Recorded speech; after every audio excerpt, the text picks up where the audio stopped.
naman nung tayo pang dalawa?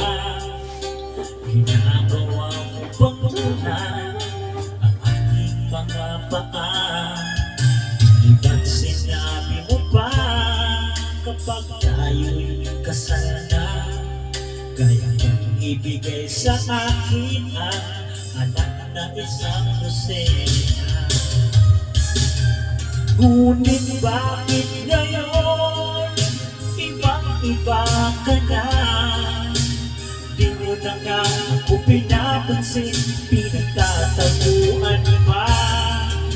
Akala tuloy ng iba, di pang display ang iyong gana. Minsan pa nga kung nagtataka,